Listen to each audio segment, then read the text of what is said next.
So you want to be a champion? Now they're going to go a little wider. Brings ball back for Marshall. The footwork. Benji Marshall. Now the speed. The footwork again. Away from Peachy. Passes without looking. Away for Richards. Back to Fitzhenry. That is as good as you will see. All right, welcome back, ladies and gents, to another episode of the SuperCoach Tragics podcast. I'm your host, Dan, and with me tonight, we are joined by two special guests, which is pretty exciting. So, first up, for the first time on the Tragics podcast, we have Maxie. Maxie, thanks for coming on, mate. G'day, absolute pleasure to be here. Big fan of the show, so thanks for giving me the invitation. No problem, mate. You're always welcome. First up, how you going this year, mate? How's your rank? Yeah, look, it's been a really interesting year. My background's more in BBL SuperCoach world, and last year was my first proper year at NRL SuperCoach, and I managed to crack the top 1K. So I came with high hopes, but I think my problem was I was relying on too many of the rules from last year, like going for these big ceilings CTWs way too early in the season. So I've been sitting around the sort of 4 or 5K for the last couple of weeks, but I've set myself up pretty nicely for the run home. So I'm hoping I can steam inside the top 1K, but got a bit of ground to make up. No, mate, you're way ahead of me. So you're where I need to be. You're my aspirations. I need to be in a couple of weeks. So, well, for those that don't know, Max, tell us a bit about yourself and what you've been doing around. I listened to a few podcasts you're on in the past, and I might know a little bit. But for those that don't know, tell us a bit about yourself. Yeah, I'm just a huge sports fan, I guess, like everyone else in this in the fantasy sports space. Been lucky enough to work in professional cricket for started that about sort of 8 or 9 years ago. And for the last 6 years, I've been working as a cricket commentator for Cricket Australia. So get the absolute pleasure of calling a lot of the WBBL games, WNCL games, One Day Cup guys. So all of the domestic cricket that you'll see on the live streams on cricket.com.au across KO. Often get the call up to call those games in Sydney, which is an absolute pleasure. I'm a huge Tigers fan, really sort of become quite passionate about my NRL SuperCoach in the last couple of years as well. So listen to all the pods. I'm really addicted to all the content. Makes a great listening while I walk the dog around the suburbs, getting up close to Leichhardt Oval near where I live. And that's a bit about me. Oh, awesome, mate. No, it's good to know. So, we'll have to have you back when we do our BBL podcast as well, mate. I think your insights there will be invaluable. Yeah, yes, please. I can't wait. Best time of year. And I do my sort of work in that space is typically with the SC Playbook crew as well, who are awesome mob, make really, really good content in both seasons, led by the illustrious Tim Williams at the helm. And, but very, very always happy to talk about cricket, as Glenn knows. Yeah, I'm definitely looking forward to cricket again because my rank is terrible in NRL at the moment. So I did all right last year in BBL. I came, I think, 700th in the end, coming from I think I was about 10,000 with 4 rounds to go, and I brought it back quite nicely. So huge. Well done. Awesome. All right, and joining us for the second time on the podcast, we have Perso, mate. We love your info that you brought us last time. So we had to have you back. Yeah, always good to be back, boys. It's a good pod. But any excuse to talk about footy and SuperCoach. That's it, mate. That's it. And how'd you go last week, mate? And how you going for the season? Not as bad as I thought last week. I went in with I was going low, and then there was a couple of outs like Graham and a few others that AJ and Madison I was trying to bring in, and I thought 9 players. I got 560, and I thought that's going to be terrible. I only dropped 850 spots, but I was sitting about 7K, just over 7K, which from where I started after the disaster that round 1 was at 108K. I'm not too disappointed with that. I've run home. Hopefully try and push up maybe top 3K, top 1K at best. But I'm starting to run low on trades now because I had to trade my ass off to get out of the trouble. So see how we go. Yes. No, mate, it's good to know you're moving up there as well. So, like I said, you guys can all complain about your rank, but not around me. All right. So, all right. And as always, we have the expert for the Tragics podcast. We have Glenn, mate. How was your week, mate? Yeah, it wasn't a bad week. I mean, it could have been better. Like those, I had 3 out with Campbell, Graham, Talakai, Hines. I had another one out as well. I would have had 16. I ended up running in with 13. I got 845. And so it wasn't a terrible score, and I'm ranked 4K, which for me is usually not where I'm happy to be. But I mean, like Max, I haven't adjusted as well this season either. I don't think that I usually, like last year, I adjusted really quickly. And this year, I don't think I did. And that and my playing Oz Lotto with my 5/8 didn't help either. Yeah, that's it. Yeah, I remember the training the 5/8 from Munster to Brown to Walker, but back to Munster again. So, not sure I'm doing that now, so I can't argue with that. So, in saying that, guys, I'm actually proud to say that I had a great week last week. I got 246 ranked for the week, so I got 1129 last week. Everyone was complaining about all the players falling down, like Campbell Graham, who I had. I was actually loving it because I had 17 players no matter what happened. So I was pretty stoked on my result last week. And unlike the rest of the guys, the rest of the guys have probably got their team as close to set up to their final team. I might have a lot more trades left, but I'm not really close to being fully set up yet. So I've got 11 trades left still, which is pretty good. So I know I can get to my team with that, but still got a lot of work to go. But I said I'm just going to pick and choose. I know what my next 6 trades are going to be. I'm just picking the matchups and getting the ones that are priorities first. So just a shout out to Tyrone and Tim. Timmy got 1,014 Captain Moses and dropped to 37 overall rank, which is very well done. And Tyrone, of course, got 1,000 and something as well. So well done, boys. Yeah, that was amazing watching Tim Moody. It's just we're backing him in for those that aren't competing with him right now up top there. We're all backing him in to try and go back to back. So he's on fire. So how good's he going? Consider he was at a shocker round one. I was talking to him. The podcast that I'm going to start up, I was going to have him on the show first, and he's all despondent after that first week. He was ranked like 80 something, and he didn't want to talk to anyone in the world. And he's just risen through the ranks, and he's been up there now for a bit. He's every chance of going back to back. He's not far behind. That's it. One thing you'll hear a lot when you listen to Tim Moody on his pods is he likes to talk about the vibe and the feel of things. I really need to get my my vibe on, I reckon, because whatever that vibe is, he's bloody working, and I might have to listen more closely to him. So. Yeah, definitely. I think that Moses move was very inspired. It was, I think, a guy that we were probably all eyeing off 3-4 weeks ago, thinking he had the Tigers in the bye and he was going to go big. But he had a few poor scores in the weeks, in 15 and 16, but went big when it mattered. And congrats to Tim on a huge ballsy move, skippering him. It's really paid off. Yeah, I did the same thing. I got Moses as well. It was I didn't see him though. I see IPAP. I didn't have the kahunas to captain him, but I definitely bought him in. Yeah. I punted Graham to AJ, only to reverse it when he got pulled out. And then to watch Richie Kennar score 3 tries falling over the line down that side that I was going to captain him against the Knights, that hurt. Yeah, Kennar gets 3. AJ's getting 5. So exactly. That was a hard watch. Yeah, that would have been, yeah. All right, guys, we'll move on to the most traded ins this week. So we'll start with number 1. I'll start with you, Max. Number 1 most traded in player this week is Deloise Hoda from the Broncos. What are your thoughts on this one, mate? Yeah, it's a really interesting one. He's obviously a almost bottom dollar centre wing. So just obviously people just trying to still free up cash at the moment because Cobbo's hasn't been named to back up from Origin this week, hence he's getting the start. But definitely a 1-week play and a guy who's a good chance to actually have a good score and then nuff out from this point. So like it from the perspective of giving people the funds to upgrade elsewhere because he's a perfect kind of nuff. Particularly congratulations to those people who got on last week and are going to get these 2 games out of him as well. He's lining up against Gold Coast this week too, who look really weak out wide, and in their back we know guys like Patrick Herbert don't really like tackling that much, so he's every chance to going 60 plus, if not close to a ton again. Yeah, I totally agree. That's a really good matchup for him. We'll move on to number 2 and we'll talk to Perso. Joe Tarpany, mate, I can't argue with this trade in. He's on fire. I hate the word must have, but he's not far off it, is he? He's been absolutely killing it since just before Origin. And yeah, he hasn't had a lot of attacking stats this year. He's doing all this just with base and base attack, basically, and then he gets a line break assist or a line break here and there. But he's always good for sort of 4 to 6 tries a year too, and the Raiders have got the softest draw home as well. So you'd have to think he's a chance of going 120 at some point in the run home. And at worst, he's just going to keep punching out these scores. He's on fire. Yeah, that's it. The fact that he's done it without really any attacking stacks is just surprising. And he's not like he's getting massive minutes. He's getting 55, 60 minutes every week, and he's still pumping out 80s and 90s.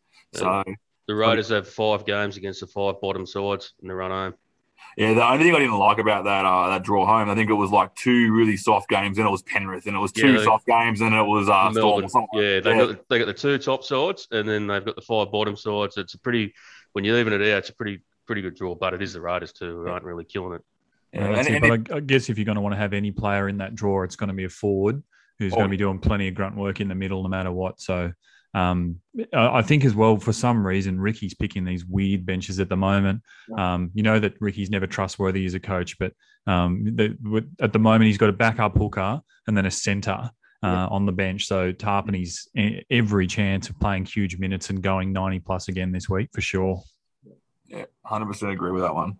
All right, we have number 3 most traded in, and we'll go to you, Glenn. Fanua Pole had a cracker of a game on the weekend. I didn't have him on my team, but it was hard watching him. Yeah, I think if you bought him in last round, it was a nice play. I'm not so sure it's a good play this round.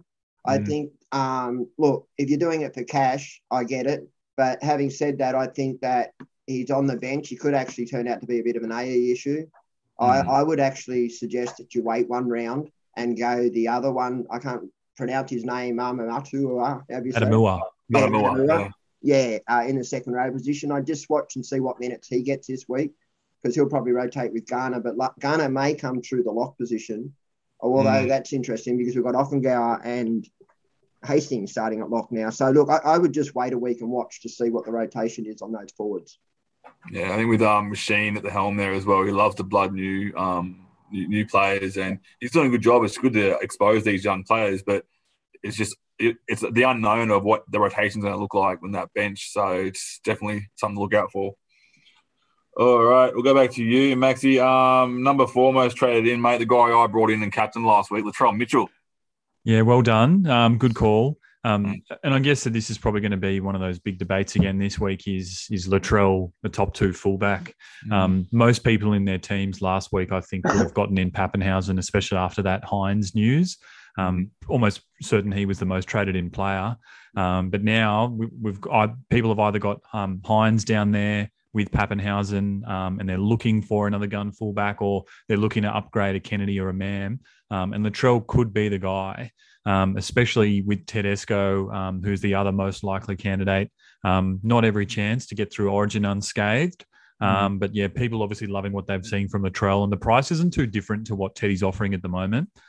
Personally, where I'm sitting, I'm definitely team Teddy. I'm just going to count on the pedigree. I'm going to count on the slightly better draw. Also saw some really interesting stats, just that Tedesco really seems to lift in the final third of the year. And just the fact that I can afford him just means that I'm going to be sticking in Team Teddy over Latrell. But in terms of a pod move, he's still got low ownership, so can't hold it against anyone who wants to take the gamble and bring him in. He's looked fit, he's looked hungry, and he's really helping Souths look like, even though they've got a tough draw coming up, they could win a lot of those games. Yeah, I think end of last year as well, South had they had a pretty tough run home, but they managed to show a few people wrong when they came home. And I think on the back of Latrell as well, it really just helps them out a little bit. I personally have Latrell and Pappenhausen after this week, and I still think the best combination is Teddy and Pappenhausen. However, where I'm ranked, I need to have that kind of point of difference there. That's why I'm going Latrell. But I definitely would prefer to have Teddy and Pappenhausen as my first choice back fullbacks there. I guess the interesting thing is if you think about their base as well, like they've both got pretty decent floors, just given Teddy just works his butt off, does 1,000 runs, gets 100 tackle busts a game. So his base is exceptional. They had a stat this week that Tedesco's still got the most tackle busts of any player in the comp, or if not, he's definitely top 2. But Latrell, when he does have these big scores, yes, he's got the goal kicking, which helps, but he seems to have to work a lot harder to get his points. Like he's genuinely got to throw cutouts and put people over the line. He's got to make line breaks that just seem that little bit harder than Teddy. Teddy just seems to do the scoring a little bit easier, which is why I also like him as well. Teddy's probably less likely to throw up a 40, but maybe just as likely to score 100. So yeah, but certainly it's going to be a huge call for coaches. If it wasn't last week, it definitely is this week. It could be one of those things which really decides if you're going to finish in the top 1K or going to finish in the top 3. That's right. All right, move on to number 5. Go to you, Perso. Joey Manu traded in. What are your thoughts on that one, mate? What's he priced at now? He's getting up there. Yeah, 708,000. Yeah, I brought him in before the first buy. He's been absolutely killing it. And with Kiri out, he looks like set to be staying at 5'8" for a bit too, where same as he plays at fullback, he doesn't get a hell of a lot more attacking stats there, but he just runs for days. His stats are just ridiculous. And he's the available at centre wing. He's the highest centre wing, averaging centre wing at the moment. He's the third highest averaging fullback at the moment as well. So, if you want him for the run home, the Chooks run is not fantastic, but it's not the worst either. You'd have to think that they're starting to build to something, the Chooks too. Everyone's been waiting all year that they're they had a softer draw earlier. They said to keep battling. They're sitting outside the 8, but last game against the Panthers was good. They're sort of starting to show that, whether they're going to peak towards the end. But I've got Manu and I'm hanging on to him. I don't know if I'd be bringing him in and it'd be team dependent, I suppose. He's fairly pricey, but it depends who else you've got at centre wing, I suppose. But there's too many fullbacks to choose at fullback, so you're going to be bringing him at centre wing, that's for sure. I feel like last year we were all looking at AJ, Garrick, and some of these guys in the Brian To'o, who are absolute must-haves, like these guys who are really putting their hand up and saying, if you don't have me, you're going to lose ranks. Don't feel like there's as many guys in the centre wing this year who are definite must-haves. But if you had to pick two, Manu would definitely be one of them. He scores 60 points for fun when he's at centre. So the fact that he's going to be getting his hands on the ball twice as much at 5'8", like he should be scoring 70, 80 minimum this week. I think he's, I don't want to spoil a bit of a later segment, but he's a big chance to be my skipper this week as well. And I think that, he's a guy that I can't begrudge anyone if they've got the funds to bring him in at centre, particularly if they're a bit light on troops, but with To'o being rested this week through Origin. Yeah. Averaged 79.29 on the run home post Origin last year too, even though his scores are slightly inflated last year. But he's I can see him doing similar again this year. Yeah, I can say. I really like what I'm seeing with the Roosters. I just wanted to comment before. So Joara Hargraves is due back this round, and I got a feeling Lodge, who's on the centre bench, could come into that side as well. I think one of the Egan boys will probably drop out. I really like what I see for the Roosters, and I actually think their draw is quite nice. I like you, Max. I'm going for Tedesco as well, but it was a hard watch last round, and it's going to be a hard watch this round. But I always write my side out and how it's going to look. I really like the Roosters running home, and the other thing about the Roosters I wanted to mention is they need to win. There's a fight for the bottom three really in Manly, Roosters, Raiders, all fighting for that position. So I really expect a lot from players like Manu, Tedesco, and co. Mm-hmm. Yeah. Yep. All right, we'll move on to the next one. Number 6 traded in. We'll go to you, Glenn. Cam Murray. Is this the week to bring him in, you reckon, or would you wait a week? Yeah, I'd wait a week, mate. Look, I love Murray, and I'm debating. I'm 6 strong in the second row. I always stack my second row spot, and it's between Murray or David Fafita, as to which one I pick. They're both similarly priced.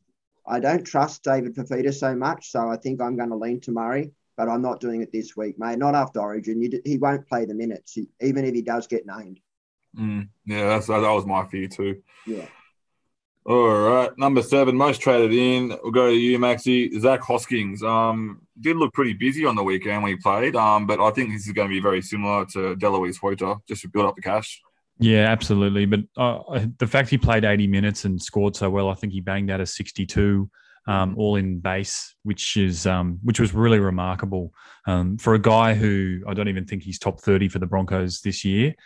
He's just been running around in Cup after playing the last few years in the Newcastle system where he couldn't even get a debut up there. He was really, really impressive. So again, the guys who brought him in last week to be doing backflips, seeing he's named again with Capewell out. And yeah, definitely just enough option for people to continue to raise funds. I guess the only warning with Hosking is that he played so well that he could potentially jag a bench spot once Capewell comes back next week and just become a bit of a nightmare. We also know Jordan Ricky doesn't mind an injury himself, so that could mean that he could go back to a big minute spot if something were to go wrong there. But look, the way he played, if he gets on the field, he'll score well. So he's a fine pickup for coaches who need money. Yeah. I will say I did a bit of research last week on this guy. So he's actually a lock by trade. So if he was to have another good game like he did last week, I can't see him not getting a bench spot there, and they just rotate him to the middle. Because his defense, NRL-wise, his defense was great. He was tackling, his reads were perfect, and that was just good to watch as an NRL fan. So I reckon there's definite fear he may get a bench spot there. He ended up getting that spot over Piakura, who was the guy next in line, wasn't he? And then all of a sudden, he had a head knock the week before in Reggie's. Oh, okay, yeah, fair enough. That's right. But he got named on the extended bench this week. That's all I was concerned. Got good pedigree, old Hosky. No, I don't know. Glenn would be old enough to remember David Hosky, the mule. Yeah, I do. That's his young bloke. The mule, wasn't it? Yeah. Play for Manly. Yeah, I do remember. Different build. All righty, Perso. On to the next one. We'll go Harry Grant, number 8, most traded in, mate. So I think they need to play him, you reckon? Because no Smith there. I wish I can do a job, but I don't know. Yeah, I can understand it. It's probably a move I'm going to have to make myself this week. I'll get rid of Grant before Origin. And I'd planned on bringing him back next week, not this week after Origin, just because I thought he'd play limited minutes and whatever. But yeah, with the cheese out, it all depends how he pulls up in Origin. But I'm left with Coruscant and Cotter at hooker, so I'm probably going to have to punt Cotter a week early and go to Grant. So I can understand why people are bringing him back. You're definitely going to want him for the run home. He's the best hooker by a mile. Yeah. So his price is pretty good now too. He's dropped nicely, which is what I was hoping on. He had a massive BE at the time when I sold him, and he's over 700k. He's looking at a pretty juicy price now, so definitely understand guys bringing him in. If you can afford to wait a week after Origin, probably, but you can't begrudge anyone bringing him in this week. Question for you, Perso. I know that Grant's still got the best average in the hooker position for the season. I think he's at about 71, but his 5-round average is only the 11th best of any hooker. So right. I know he's had his minutes managed since round 13. He's had a couple of quiet games where Melbourne sort of unexpectedly got flogged, and we know his base isn't as good as Damien Cooks and some of the Reece Robsons and some of the other blokes.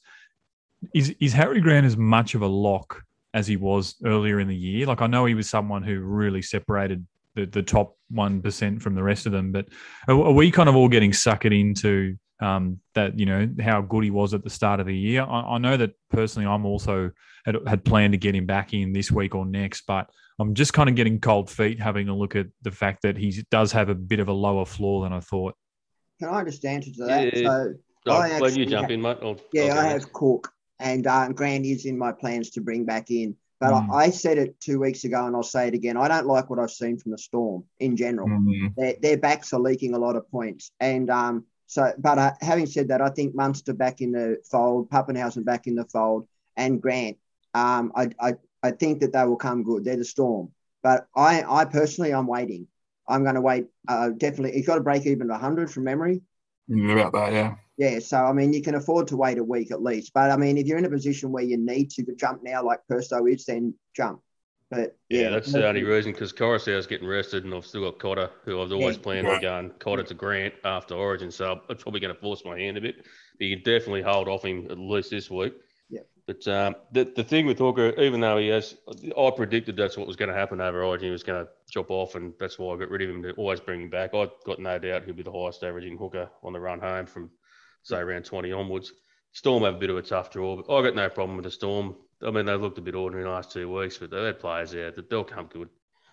It's just the hooker. It's just, who do you take? Like, if you don't, like, Reuben Cotter's still the third highest averaging hooker at 64.6. Like, after him and after Grant and Cook, it just falls away to buggery. There's just no one else. Based on draw, I actually like Robson. Yeah, same. That's not a bad shout. Cook, yeah.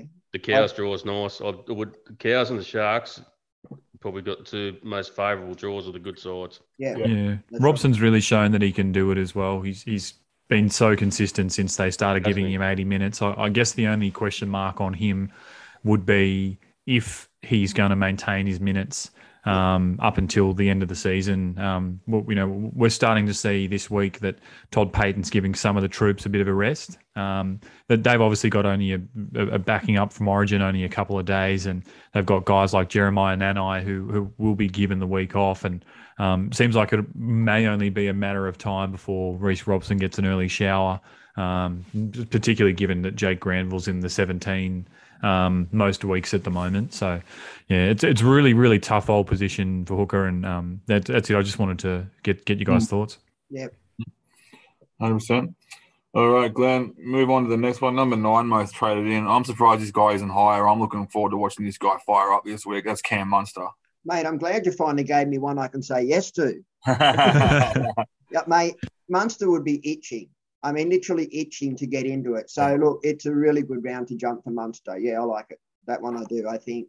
We're all going to be bringing those players in now. Like, I have mostly all of my guns already pumped in.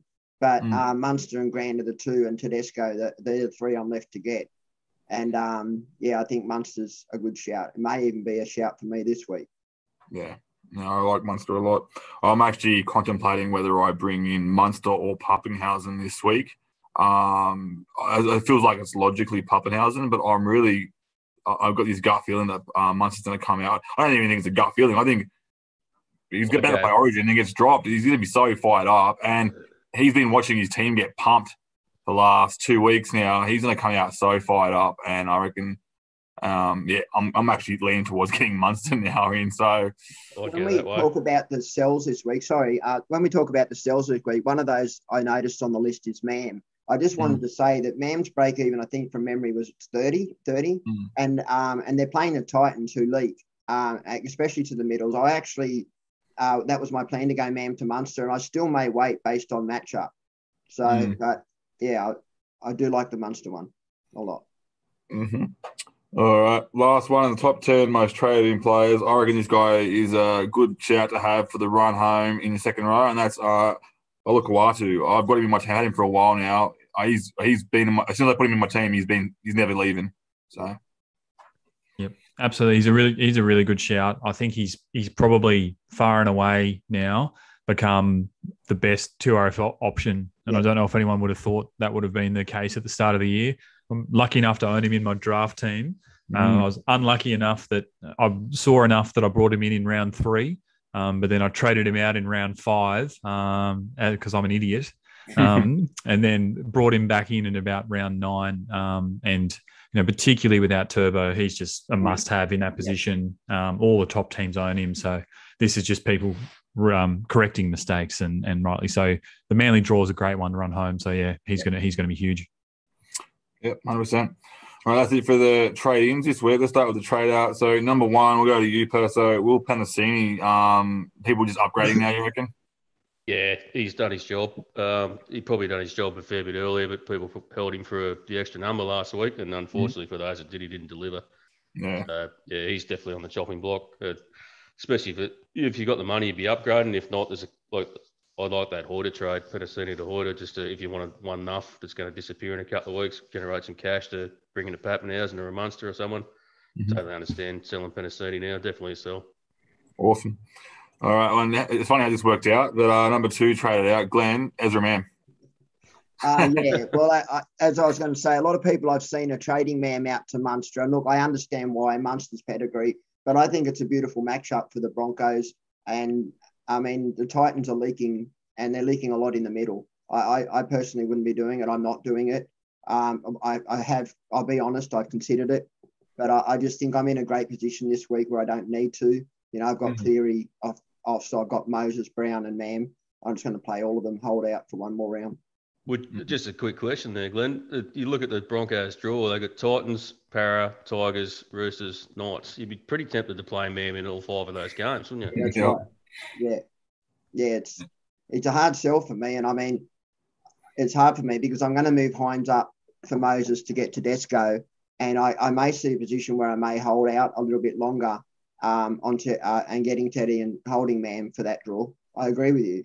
I like what I saw from Mam. Mam's got a really good running game. He's got like a really natural Supercoach game, but I would say scored a 69 this week. He scored a 37 or a 38 the week before. Both of those had tries in them. Yeah. And I think that the only issue for me was that not only the head knock last week, he did look like he sustained a little bit of like a hamstring injury. He was pretty laboured in the end of that game, and he scored all his points in the first sort of 55, 60 minutes before he sort of ultimately went off. He's leaving the team for me this week. Yeah. been my second 5/8 for the last couple of rounds since I sold off Cody Walker. But he's a decent option to hold, especially with that low break even, because you're right, Glenn. He's a good chance to be the top scoring 5/8 this week. But I've got a plan in mind for that position. Yeah. Mm-hmm. All righty, on to Max here. We'll go to number 3, traded out. We talk about him every week, and that's Payne Haas. You've held him this long. How long is he out now? He's got, what, 2 more weeks left approximately around there? Could be 1 week, could be 2. Yeah. The poor bloke, he's just been held together by masking tape for probably the last 6 or 7 weeks now. I think the tough thing for Haas is that he's just lost all value in the front row forward. So if people are selling him, it feels like it's probably a week too late, because it would have been smart to get someone for the buy. And this just might be something which is like a depth pick. Personally, I haven't owned him all year, but I'm probably more likely to own him in the next 3 or 4 weeks than I have been at the whole season. The moment he comes back, if he's healthy, Max King goes to him every single day of the week, because you just know that he's going to be playing hard and trying to make up for lost time. I don't like this one. I think if you've got him and you can cover, then just hold. Surely your trades aren't high enough now that you can afford to get rid of a gun like that. Just one thing on Haas that I've noticed is one of the hindrances to Haas. Haas is playing the minutes you want from a forward, and I agree. I've said it before and I say it again. I wouldn't sell. But Carrigan has been a big reason that Haas's numbers have declined, because Carrigan does a lot of hit-ups and a lot of tackles, which means that Haas isn't needed to do as much as what as he was in the past without Carrigan there. So just food for thought. Mm. Well, what I will say is, you made comments before about potentially going Max King to him, which is, I think, is a comment. It's not the worst trade, obviously. A lot of the listeners actually know that my front row is bloody terrible. I got IPAP, Max King is my backup, and then I got Musgrove and Leo Thompson. It's so exciting to know that I could just downgrade Leo Thompson to enough and turn Musgrove into Haas in a couple of weeks. Yeah. It's pretty exciting to know I could do that, because the price of years, who would have ever thought? And I would probably be more than likely to be doing that. So yeah, that'd be a good move. If you, I agree, mate. If you still got him, there's no way you bother trading him out. You've lost all that value. I got rid of him when his shoulder first came in. I just had a hunch that it was going to be a problem. Yeah. I did the same thing. I got rid of him right at the start. Yeah. So that, and the rest of the Broncos middle forwards have stepped up massively this year. So Haas doesn't have to do the work he's had to do. And then with the emergence of guys like Tarpany and even to a lesser degree, often Gowie's been on fire the last 6, 7 or 8 weeks, and Clemmer, he's come back to fruition. So all of a sudden there's plenty of options at front row. Yeah. I think the other one obviously is Lolo. Like, I've only owned Lolo for 2 weeks and he's got me 250s, which has been frustrating. But just in terms of the eye test, like, he just looks ferocious at the moment. And I'd say a lot of people would have him up as their second front row forward. Yeah, I season with Lolo. Yeah, and that's been a great call. But look, my only annoying thing about the Broncos was that I was a Thomas Flegler owner. Like, there was 1,089 people who owned that bludger, and I was one of them that brought him in when Payne Haas first did his shoulder. I thought, you beauty, this guy's going to get more minutes. When he gets minutes, he's a beast. He's a PBM monster. And he banged out an 80 for me at one point, which was really, really good. But the prick got 18th man for Queensland and Origin. Sold me short last week. That plus Campbell Graham really, really frustrated me. So Flegler went for me last week down to enough, but he's just another guy who, maybe next year will be his year where he finally gets the starters minutes and can be a gun up there. But I don't know. It's fun watching the Broncos at the moment. They're a good club to watch. Yeah, definitely. Always been very SuperCoach relevant for the last few years. So, all right, number 4 most traded out, Brandon Smith. Perso, no brainer here. Would you be getting rid of him? I think there's better options out there. Oh, don't talk to me about that bum. He's the reason I was 108k after round 1. Yeah, mate. I brought it with Harry Grant out and playing the Tigers. I thought, he looked good last year. He had 69. I thought, bugger it, I'll bring him in, and he'll be more. If the hookers didn't go well, I could swap him back there. Anyway, he scored 1. I captained him, so I want nothing to do with the cheese ever again. But you're allergic. He's been an absolute bum this year, Supercoach wise. Like every time you start to think he's at a juicy price, with his pedigree, he could come in handy. He just hasn't. He jagged a try and he's 150th the other week. He scored 67. Yeah. And then even the weekend, he didn't do a lot. So, well, if you got to choose, yeah, you're definitely pissing him off. But I'd put him in the never again category at the moment. That's for sure. The only thing I'd say, Perso, is, gee, I'm glad the Tigers didn't pay $900K a season for him. And he's going to be the Roosters' problem next year. Yeah, exactly. We got That's enough what I was problems gonna like that. All right, Glenn. Number 5, most traded out, Jacob Carraz. Is this just people saying they've done a job, get the guns in now? Yeah, for sure. Yeah. I mean, it depends who you're moving to. Like I said, there's a few I really like. I've got Mulatalo. I really like Holmes for the run home. There's a few players there. And Carraz isn't in your final 17. He's not even in your final 21. So he's done his job. He's made his money. Move him on. Yep, awesome. All right, number 6 most traded out is Josh King. I think I'm surprised that everyone's still owned him. I think it was gone ages ago. Maxi? Yeah, look, I think people just a while ago just thought he'd be a really good number for the buy, but the big thing that's let King down for probably like the last 6 or 7 weeks has been Tui Kamikamica. He's just eaten his minutes and turned him from a guy who was banging out 50s into a guy who was banging out 30s. He was the bloke I sold at $490K down to Flegler. So in the end, just neither of them were a buy number for me. And look, the handy jewel, and he's not a must sell because, to be honest, he's not worth that much at the moment. But look, if he's a downgrade to say a pole to get your cash to get a Teddy or a Pappenhausen or just a gun this week, then that's a fine trade. Yeah.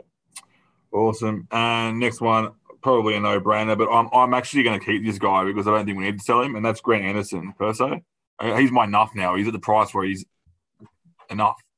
Yeah, pretty much. If you're stuck with him, if you're looking just to, I think I'm loading up on my centre wing, so I've got one. I've got Schiller in the same situation. He's more enough, and the other 5 are pretty good players. So if you're stuck, you're not going to sell him. He hasn't made enough to sell to anyone. So and We just lost 11K. So yeah, exactly. And you're not going to see him again. So yeah, easy enough in the centre wing. You wouldn't waste a trade getting rid of him. No. That's it. All right, interesting one here. I go to you, Glenn. Ryan Madison. I know people are starting to see glimpses of last year when he's out for 7 weeks. What are your thoughts here, mate? Yeah, I don't like this one. I would be holding. I mean, I know a rib injury can be an impact to you. We saw what it did with David Fafita last year, so I understand the thinking behind it. But someone that averages 4 or 5 offloads a game in a side that's buying for the finals, I don't know. I personally would be holding him. But look, I don't begrudge it if they're going to David Fafita or to Murray, or if that's what their plan is. But you know, they might be shorter numbers this week too. People may have been caught out and they may need to do it. So, but I personally, if I had Maddo, I'd hold. Yeah, I'd disagree with that, Glenn. I think 670K and like too many question marks with an injury like that for me. Yeah. That Fafita example is exactly why you do get rid of a bloke like that. Like Fafita started the year looking like an absolute busted after Rapana put that shot on him in the All-Stars game. Yeah. I don't think Maddo's, if he does get back, and this must be seriously painful if the bloke's been given 3 weeks off. I'd be flipping straight to Tarpany if I had the option for the same price and wouldn't look back from that trade. Yeah, I agree with you in theory. I don't know if Tarpany would be my choice. I personally, I get your reasoning behind that. I like ceiling, and I think David Fafita or Murray offer those, but I can't begrudge Tarpany. And I do like what you said earlier about the draw with Tarpany. So look, it's a good shout, Max. I agree. I'll take it back. I agree with you. I don't like doing that. It's not my thing. I won't be invited back. Matt has another nightmare for me. I never get him at the right time. I started with him as well in round 1. Yeah. For his 38 and his hamstring that he went disappearing on. So I'm dirty on him too. Yep. How the feeling? All right. So number 9 most traded out player this week. This one's a bit of a surprise to me. I'll go to you, Maxie. Max King. Who are you trading him to? This is a confusing one. Yeah. It's a really good question, and I think you're right, Glenn. It must be one of the bottom dollar nuffs just to free up cash. Personally, look, Max King's not going to go as well, I don't think, as he has been, just given that he's been named at prop this week. TPJ's back for the Bulldogs. And really, like a big part of the reason he's had the minutes has been as well. Luke Thompson's been off, and he could be back at any moment. So I'm going to keep him. But look, if this is your way to make money, then so be it. I would just say that you're going to need at least 3 players who are playing at front row forward. It's risky carrying one nuff, especially if you don't have the duels in 2RF to cover yourself. So just make sure that you've got at least a little bit of depth at front row forward. And the other thing about Ming that's very handy that people keep forgetting is he tends to be playing late in the round quite often. Yeah, he's a godsend this week, particularly if you've got like a Cam Murray or a Tedesco or someone who's backing up from Origin. Like I looked at that this afternoon and just thought, you beauty. He's my 18th man and definitely first in for a replacement this week. He's got dual status too now. Yeah, super handy. Which is pretty handy. Like, he's a guy that you could definitely carry as your sort of 9th, 20th type, that's for sure. Yep. I've been unlucky enough to have all my front row duels end up in the front row, so I can't even use them. So IPAP, Lolo, Ming, they're all up there. Even Vunipola Fafita, Viliami Fafita, who's my nuff up there as well. So yeah, can't move him around, but it looks good on paper. Yeah, it helps when you're making the trades anyway. So if you're making a trade, I want to get rid of Tuolangi, for example, I can nuff him out, bring King down, and put enough up in the front row. So nice, all good. All right, we'll go to the last one, most traded out player, which I'm a bit shocked by as well. I know he's not playing this week, but Talakai, Perso, would you be trading him out this week? If like everyone's dying on trades, I'm not sure if I'd be trading him out. Nah, if you were going to sell Talakai, that time went rounds and rounds ago when he was at his peak, especially with the Sharks run home. If you've held on him this long, it's madness getting rid of him. He's still basing really well. The attacking stats are going to come. Is he going to get another 185 this year? No. But he'll get enough attacking stats on that run home with the Sharks draw to warrant sort of keeping him, plus with the dual flexibility. Unless you had no one else to sell or something and you really needed to make up some cash. But I think the cash benefit of selling Talakai is gone. Like his cash value is not there nearly to justify that for what he's averaging. So he'd be a hold for me if I had him. Yeah, a lot of the people that are selling him now, the ones that bought him when he was really high priced too, the ones that got him way earlier, they've sold him and they've made their money out of him. So, it's just a bit of you lose money on it. So, well, all righty, guys. So that's pretty much that wraps up the market watch for this week. Let's talk a bit more about Origin. We've got Origin tomorrow night, guys. So I'll go around the grounds and get everyone's take on what they think's going to happen. So I'll start with you, Max. What do you think is going to happen tomorrow night with the Origin, mate? Put on the spot. I'm predicting a famous victory for the Blues at Suncorp Stadium, winning a decider there for the first time in like a really, really long time. Don't know the exact amount of years, but look, Munster I think is just too big an out to cover. I feel like all signs are pointing to a bit of an ambush from the Blues up there.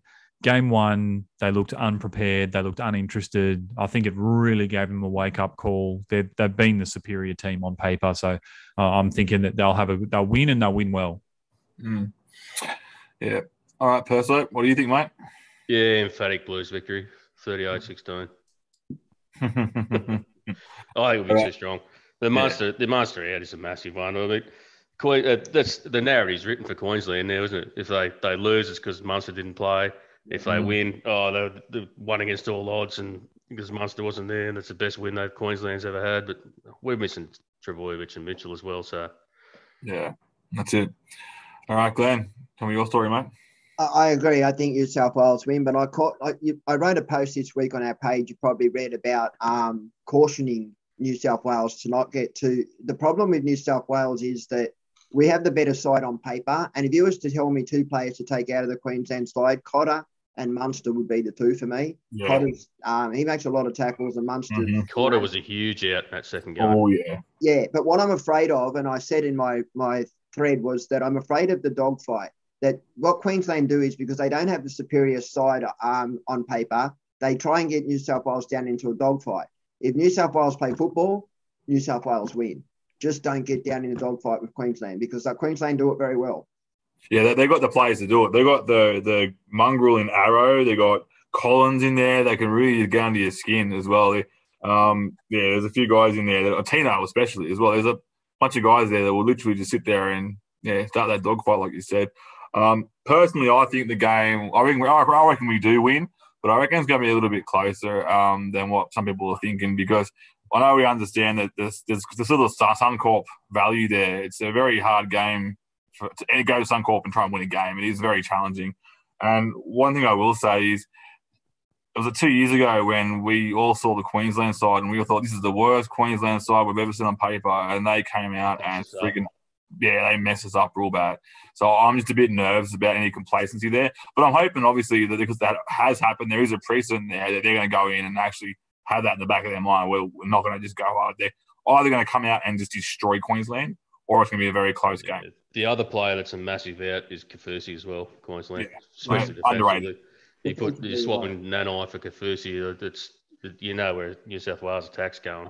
Yeah, I think that. Nanai. Yeah, it's a good point, Dan, about not sort of getting ahead of yourself, because, like, I guess we're all sitting here going, "Oh, Cameron Munster, what an out!" But like Ben Hunt, he's coming in. Like, Ben Hunt's a quality footballer, and the only knock would be him and DCE. They're too similar. Tommy Dearden's an interesting one if he gets a start. I don't think he does. I think they'll go with Hunt and give Grant the reins at number 9.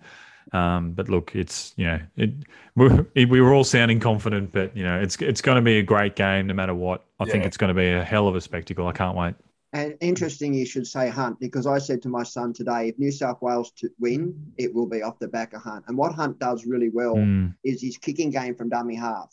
He's keeping us bogged down in our own half. So I'm nervous, but I can see a New South Wales winning in the last 20 minutes. Do we think Hunt plays 5'8"? I'm not so sure with the way I think that the way Slater coaches. Yeah, I don't know. I mean, Dearden's a good player, and there was talk earlier, I don't know if you heard this, but they were actually going to play Dearden over DCE. There was actually murmurs that was a thing.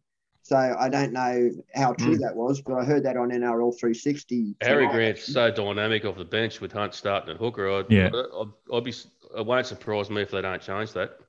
Yeah, well, I think that this is what I think is going to happen. I think that Dearden starts, Hunt starts at hooker. When Grant comes on, Hunt moves to the 5'8" position. Yeah, that's exactly what I think. Yep. Yeah. Or Dearden doesn't even get. I mean, they've got 19 their name. Who is the 2 in the 19? Dearden's very good defensively, though, so it won't surprise me at all if Billy's going to throw him in. DCE and Hunt run the show, and then Grant comes off the bench. That's where Queensland beat us in the first game, was their bench. When Grant, Collins and Garrigan came on, the momentum just totally changed. They took the game away from us. Ponga in that second game as well just looks so much better with a better support crew around him. Like, they got some weapons still, the Maroons. Like, Munster's obviously the big threat because we just know that he's just the man. Like, he just takes it on and does it himself. But they've still got the players. They've got the smarts. Like, it's going to be good. But I think particularly that left edge, Burton, Luai, To'o, it's just, it's a premiership winning edge. And they just look so happy being back together. So I think the Blues will be too strong. Yeah, and that was the one from game 1 as well with Cott. I think the reason, one of the biggest reasons Cleary was so nullified in his kicking game was Cotter's line speed and defence. He was just on him every time. Yeah. He played 80 minutes and was just relentless, and they missed him massively in game 2. Yeah, I just can't believe how he plays 80 minutes in the middle and he's still got one of the best line speeds across the whole game. He has a motor on him. It's ridiculous. He's super fit. Yeah. He should be drug tested after the game, mate. No one. Him and Carrigan were the difference. And you're right, Perso, 100%. The bench was the difference. And I saw that as soon as I saw the benches for us and for them. I just thought that bench is far more dominant, and it's what proved to happen. Yeah. Definitely. Which is why Freddie made the changes for game 2. Yeah, and he did it well. It'll just be interesting to see if they miss Whiten at all, because I still think Talakai is a bit of a strange bench play. Like, he's obviously got the versatility because he's a genuine second rower for Cronulla, has been for a few years, and played plenty of middle as well. But like, personally, would have loved to have seen a Whiten there. I do like the Appy and Grant, and Cook combo though. Appy was immense. He was just snapping blokes in the middle. Him and Jake were just huge, just locking down that middle for the first 20 minutes. 100%. And then Cook just looked like much, much better with just that extra bit of gas in the tank. It won't surprise me at all if Whiten comes in for Talakai. Yeah, and personally, I'd love that as well because it'd give me an extra Supercoach player for Thursday or Friday night whenever the Sharks are backing up against the Cows. Whiten's built for Origin. Yep. Oh, yeah. He's an Origin player. Oh, 100%. And he's a big body too. You can't tell me he can't do the job that Talakai did in the last game. 100%. Yeah, exactly right. And covers more positions. So, and Freddie's been a fan of him for years. So it won't surprise me at all if that change happens. Yeah, I've never been a really big fan of White, and that's more. I don't like his attitude personally on the game and everything, but I'll back him 100% as one. He's definitely built for Origin. He's got that. You need that mongrel in you. You need to have that attitude and the confidence, and he's got it by the bucket full. So, all right, guys, we're going to talk a bit more about Origin here. So we're going to talk about players we think. I know the ones that were named that may not back up. So this actually may concern one of my trades I'm making this week, and I'm pressing to bring it in DCE. DCE didn't back up last year after Origin in the last game. What are your thoughts? I'll go to you, Glenn, first. What are your thoughts? Would you reckon DCE backs up? I reckon they have to.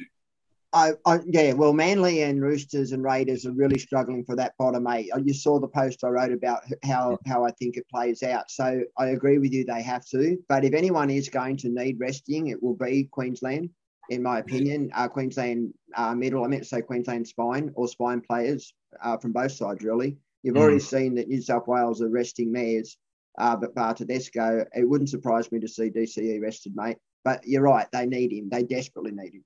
Yeah. All right, so pretty sure already got this one. I wrote all the names down before the team list came out, so I'm going to crossing them all out now. So I'll write Holmes down there as well as another option, but I think he has already been excluded from the team. DCE, what do you reckon? Do you reckon DCE backs up, Maxi? I think he will. He most years he does. He's pretty tough like that, and I just think he's so important to this Manly side, as you said, with their ladder position. They can't really afford it, and man, I love the trade as well. We all know what DCE did last year to end the Supercoach season. He's loving Olakau'atu outside him, and his kicking game earns a lot of points as well with his repeat sets and 40-20. So he's a super pod for the run home. So if you're chasing ranks, I think that's a sick move. Yeah. So what I will say that he didn't back up last year, but I think that's because they were sitting pretty last year on that ladder. Yeah. Having Turbo there for the whole year, I think really they were looking really confident there. So they didn't need to play him, but I think this year's a bit different. So, all right. So another one I'll talk about, go to you, Perso. Harry Grant, I think he's in a similar boat. Do you reckon they rest Harry Grant or use Wishart for maybe a bit more minutes? Unless Harry gets banged up, they won't rest him this week, and I think he's got a fair turnaround to when they play Sunday, I think, don't they? 4 o'clock game Sunday. Sunday, yeah, they sure do. Yep. Yeah, so especially with the Chews out, I think he'll play unless he gets really banged up. They haven't really, they're running short on options there, aren't they? Yeah, and I think they need the win as well. Like they're starting to sort of slip into that third place, and I think they definitely want top 2, so they get home ground for that first major semi-final. So I think he backs up too. Yep, all right. Well, I'll move on to the New South Wales side because there's not any other real players on the Queensland side there that really I thought were Supercoach relevant, unless you guys can think of any. But we'll start with the second row. So Angus Crichton, I think he starts from the bench there. Do you reckon he should be playing, shouldn't he, Glenn? Yeah, I think so. I like the other two sides we just spoke about. The Roosters also need a win.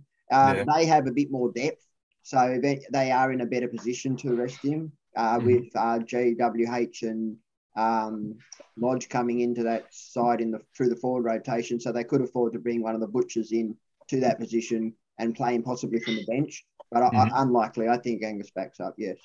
Yeah. I think the thing with Angus is just keeping an eye as well that Manu's at 6, and I think Manu and Kiri are very different prospects for passing the ball to Angus. Yeah. Angus should base really well. They'll be in this game against St George and should win, which means that he'll make his tackles, he'll get his runs, but is he likely to be put through a hole by his 5'8" and score a try? Maybe not as likely as he was with Kiri there. So those people who did sell, it's a really interesting decision. I'm personally going to hold, but if you do have the trades, then he definitely could be a sell if Manu's going to keep that number 6 on his back for a few more weeks. Yeah. Yeah, so who does Angus run at as well? Is he running at Bird? No, I think Bird will be on the other side of the field, Yeah, so okay. he'll be running at Jaden Sewer, who's a pretty good Pretty good defender. defense, yeah, that's right. Yeah, Lomax and a new winger, Tatau Moga, Yeah. for the Dragons on that edge. So, but I think Manu, I think the Chooks will be really up for it, and should look to win well. But yeah, just in terms of his attack, he's not necessarily going to get that ball to put him through a hole, which is his real strength, that hole running. Yeah. Mm-hmm. All right, we'll move on to the next one. Go to you, Perso. Teddy. He didn't back up. He normally doesn't back up, but I think what do you reckon? Oh, he does. He backs up. Didn't last year. No, it depends on the turnaround. Depends on the going. The Chooks are struggling this year, so if Teddy's not bashed, he backs up. 100%. Yeah, Teddy. They're playing on Saturday as well, so Yeah, got he's one got a less few day to days. really turn around. So They really need to win this. If they can't afford to drop this game against the Dragons, that's for sure. So and unless especially with no Kiri there and Manu playing. I know they've got Hutchinson at 19th man, I think, at the moment, but they'd probably rather have Teddy back there, obviously. So you'd nearly be tempted to captain Teddy this week if you had him to the Dragons. Big option. A great option. Yeah. All right, we'll go to the last one, and I think we already touched on it a bit earlier when it comes to the trade-ins. That's Cam Murray. Do you reckon he gets limited minutes here, Glenn? Yeah, I do, mate. I think he'll back up as well, but I think it'll be from the bench, or he'll play. Yeah, his minutes will be not what they normally are. Yeah, because he also did back up last year as well, so he's one of the players that will. I didn't actually check what his score was last year. I should have probably done that. Maybe put my research hat on, but yeah, he did back up last year. I think he does do a lot of work for New South Wales as well. It's kind of like the Isaiah Yo. He does a lot of work as well in the middle. That's why it makes sense that he got rested. But yeah, it wouldn't surprise me to see Cook play reduced minutes too, just quietly. So Lever doing the coverage there. I think the interesting thing with Murray, like I had a look at his minutes recently, and since round 12, he's been sort of reduced from 70 to 50 minutes per game. He's only played 70 once, which was actually in round 16. But he only scored a 50, I think, in like that absolute shocking wet weather game where they couldn't even play the ball in the middle third because it was just all mud. I reckon Murray's dead set a guy that you want in your 17 for the run home, because the moment his minutes get back to 70, he's going to be scoring 75 plus again each and every week. It's just whether or not you want to go early on him, knowing that he might only bang out a 50 this week. And sort of try and pick it up later, or if you want to sort of go to a feeder. So I think I know what Glenn's thinking on that front. I unfortunately sort of went early on Murray last week just because I sort of gave up a little bit on the buy once Maddo was out in my 2RF. So I'm hoping that he gets his good minutes this week. Yeah. One thing I will say about Murray as well, I know we did touch on the Rabbitohs draw being quite terrible, but I reckon that actually benefits Murray a lot, and I'll explain that. So when South are playing those tougher matchups, they'll spread the ball left. They'll get stopped by their wingers. They'll spread the ball right. They'll get stopped by the wingers. Then they attack through the middle with that inside run with that line that Murray runs, and they tend to score tries often in that fashion. And I think those tougher matchups are when Murray scores more actual attacking stats as well. And when he's playing those tough teams, he's also making a lot of tackles and getting a lot of base as well. So those tough matchups are ideal for Murray. And this is a good matchup actually for Murray. Yeah, definitely. All right, guys, that's right. We're setting up for Origin. Is there anything else to talk about when it comes to Origin? I think we're all pretty good there. All right, let's move into trades for the week. So if you want to share, don't mind sharing there, Maxie. Let us know what trade you're on this week, mate. Yeah, absolutely, mate. This is a week I've been planning for some time, so I'm super excited about it. So I started the week with 7 trades, and I had 676K in the bank. Basically, the buy round really kicked my ass, and after thinking I'd have Flegler last week, I ended up nothing him, which meant I've got heaps of money to burn this week. And then I also went Campbell Graham to Cam Murray last week. So first trade this week, Ezra Mam to Scott Drinkwater. I have been absolutely shocked with the amount of people who have been trading out Drinky in the last week or two to Pappenhausen and other people. For me, I think Drinky is the clear number 2 5/8. His average is in the 70s. If you take out the Penrith and the Melbourne Storm game, which you probably wouldn't have played him anyway, he averages 80. He's got a high ceiling. The Cows have got the draw. He'll be goal kicking this week. I cannot wait to own him because I think of all the guys like Dylan Brown, he scares me not owning him the most. So he'll be coming into my team. and may even feature later in the conversation when we're talking about VCs. My second trade will be Will Kennedy out, who I brought in 2 weeks ago, and he's made me, plenty of cash, which has been great. And Tedesco, provided that he backs up. So if Tedesco doesn't back up, then I might have to get in Latrell. And then I also have one boost left, and I'm thinking of using my final trade, and that would be going either Ruben Cotter or McInnes to Harry Grant. So that cash is really helping me turn 3 mids into 3 guns. And then just my only real decision is if I use the boost or just never use that boost and just hold the trade. So that would leave me with 4 trades if I use the 3 this week for the run home. But then my team would be absolutely stacked. Yeah, no, sounds good. All right. Perso, what trade are you making this week, mate, if you're making any at all? I was planning on not making any, but the Panthers all getting rested, losing with Coruscant and Cotter stuck at hooker. So I'm probably going to have to go a week earlier than I wanted and punt Cotter to Grant, which is not the end of the world. But and that's probably it at the moment. Mm-hmm. Yeah, I hate when your hand's forced. It's really annoying when that happens, isn't it? So I haven't got a hell of a lot of trades left. I'll be up down to about similar, but about 7, I think, 6 or 7 or something. If I make that, 6. So I'll be down to about 6 after this week. So I sort of wanted to hold, but yeah, that's all right. It's not the worst. And then reassess next week with all these guys. So I want to get Munster back in, which there's a chance I might bring him in this week anyway because I think he's going to go nuts. But yeah, 100%. If I make a second trade, it'll be to bring Munster back in.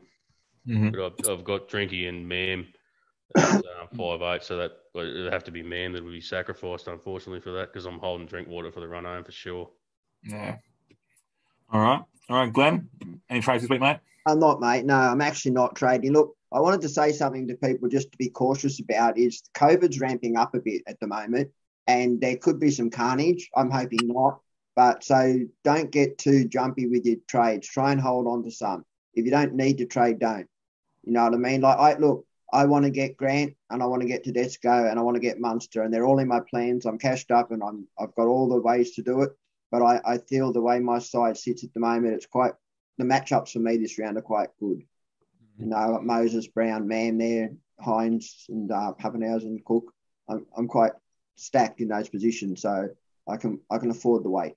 Yeah, no, fair call. Yeah. All right, we'll go with my trade. So initially, I'm torn now. I was going to go Kennedy into Pappenhausen as I have a bit of money in the bank there left over still. So. But I may look at going Cody Walker to Munster instead because I think we've established he's going to have a pretty cracker of a game this week. This week, yeah. I'm thinking about doing playing the Dogs. Yeah, I know, but Cody Walker's also Cody Walker, and he's been getting 50s and then 30s, and then I've had him for a long time, mate. He's been burning me. The other option is I'll go Dylan Brown out to Munster and have him out only for the 1 week, and I don't think that's the case. I think I need to – and this is the thing about you made comments about Drinkwater before, and I totally agree with you. I think he's a gun, and people are trading him out because they're going for that namesake in Munster. They're going for the namesake in Cody Walker, they can't have them all. And I think Drinkwater being the new kid on the block, the people are a bit nervous about it. They don't actually see the rank. So, yeah, it's hard to get them all, unfortunately. In the key positions, you've got 5'8" and fullback, and all these positions are so stacked at the moment. So, and Drinkwater will be 2 good players to own for the run home. Yeah, I couldn't trade Drinkwater to Munster. No way.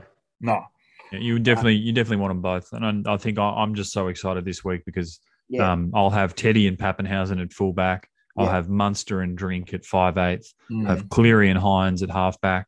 And then I'll have Harry Grant and either Cotter or McInnes at hooker. I think this year the spine's key. Like last year for new players like myself, it was all centres. Yeah. You just wanted the wingers and you were just going to play them all on matchups. But I reckon your spine guys this year, especially given that you've only got 1 reserve at those spots, you've got to have 2 guns. Yeah, and that's got something to do with the scoring too. The halves are getting paid more this year with the try assist and coming in that back line. So you're actually correct there. The halves are definitely the ones to target, right? That's it.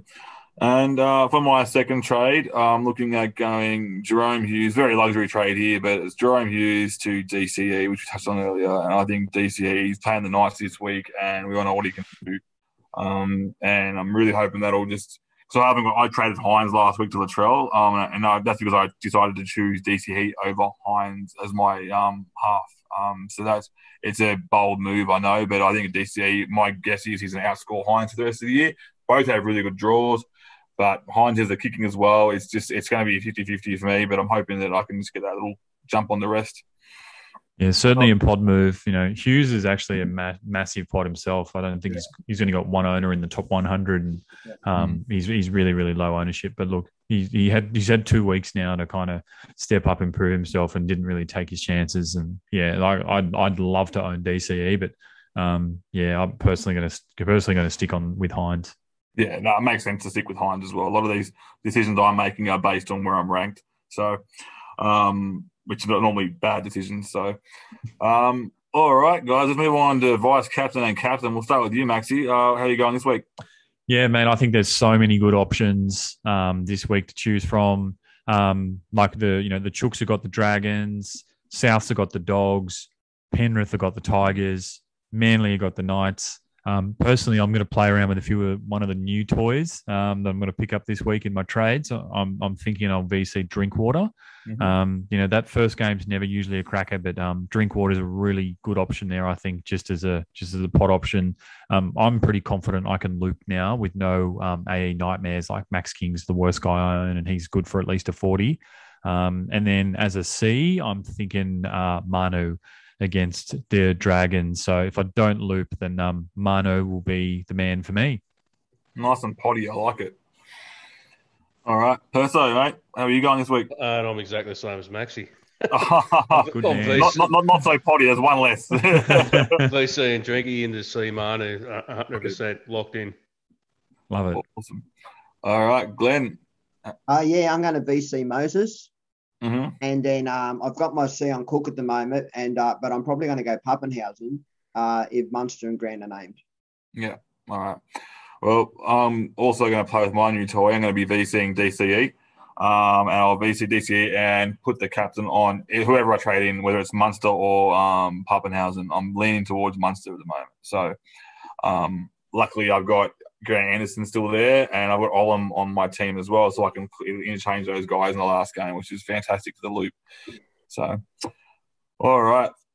One more thing before we head off. We try to get everyone to give us our bold predictions. So, put everyone on the spot. I always remember this is coming, and I still haven't got a clue what I'm going to say. So, I've got to make up. I'll go around the grounds first, and then I'll have my idea later. So, Maxie, bold prediction this week, mate? Yeah, man, I did have a think about this one, Dan. I got a couple. One will please Glenn. My first one is that Tessie knew to get back-to-back tons. Firstly, he's got the Titans. They're hopeless. They got some shocking defenders in that back line, and they got a new bloke on the wing. I think New was amazing against the Broncos. It was probably his best game of first grade. Looked like apart from his strong running game, he also had a few passes, like one cut out to his winger on the right. That was beautiful. And even that pass to pass to Ezra Mam as well on the run for that try. Yeah, he was massive, and all of a sudden you're sort of thinking these headaches they're going to have at the Broncos for these fullback options with Cobbo, Walsh coming next year. Yep. So I think he can easily have back-to-back tons, and I'm just hoping no one from my draft league is listening because he's on waivers and I want him. And then my second bold prediction is that the West Tigers are going to make the Panthers regret running their second grade side out this weekend. By only losing by 30. Well, mate, I think the Tigers can turn it around. They've shown that they can step up for the big ones, and I think that this is as big as it gets. Well, if you look back, not only just over 12 months ago, they That's did it. So, and that was a hard one to watch for me because all the Tigers fans were so whingy about the whole Cleary thing, and it got a bit feisty in the crowd there. So, and then when they won, that was just the icing on the cake, and it made me really angry. I turned TV off. So. All right, Perso, bold predictions, mate. All right, I'm going to go with Olakalatu, Mam, and who was the third one? Manu, all to ton up. Manu, awesome. So 100 plus, awesome. All right, Glenn, on a roll from last week, mate. How are you going this week? I'm going to go Moses to ton up again. Yeah. And I'm going to go Stags to ton up again. Yeah. And I'm going to go Grant to go under 60. Versus the Sharks, who defend very well in the middle. Yeah, they do indeed, yes. Yeah. 60. Sub 60. All right, so I'm gonna go. It hasn't worked for me. I hate jinxing myself when I bring my new trades in, but I've been doing it the last few weeks and it hasn't affected my score. So I'm gonna jinx myself again, and I'm gonna say Munster and DCE to get 250 total. So Nice, like that. Fingers crossed on the Munster end of things. He did mention him before, but he'd be a really good caption option. Glenn, I like the Stags call as well. There was a really good stat, I think, from the SC stat man who said that Tessie New is the he holds the key to Stag success. Stags average is almost 70 with Tessie New at fullback, and just 43 with Tamari Martin at fullback. So Stags, we could all be bringing him back for a third time. If Tessie New keeps the number one. So, yeah, very interesting watch there for anyone who's after a bit of a pod and, a bit of a headache at CTW. Yeah, I like it. All right, guys, that about wraps everything up for tonight. I want to really thank our guests again. So Max and Perso, thanks for jumping on, mate. You guys are awesome. Pod was pretty good tonight. I got some great info off both of you. Welcome back anytime. And then you want to say, Glenn? No, I just thank you, and just remember, is there anything you guys wanted to, you're on SuperCoach Playbook, so if you want people check him out on there, and Perso, he's got a pod he's been promising us now for a lifetime. We do believe it will happen. It's coming probably in the off-season. I'm running a book on everyone's in on it. Everyone's in it, and the ones I haven't asked are still on it. I haven't asked, but it's happening. A few more articles coming out soon too, hopefully. Yeah. I was spread around the sites, but that podcast should be up and running. Just a massive thank you, guys, for coming on tonight. That's all I want to say. Thanks for having us. Absolute pleasure. Look forward to it. All right, guys. Thanks for joining us. We'll be back again next Wednesday, obviously Tuesday night tonight, because we have Origin tomorrow. We don't want to interrupt that awesome game. So go Blues, and see you all next week. Win. I want that trophy.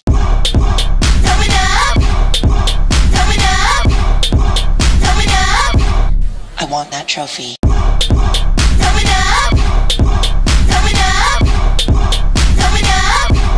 I want that trophy.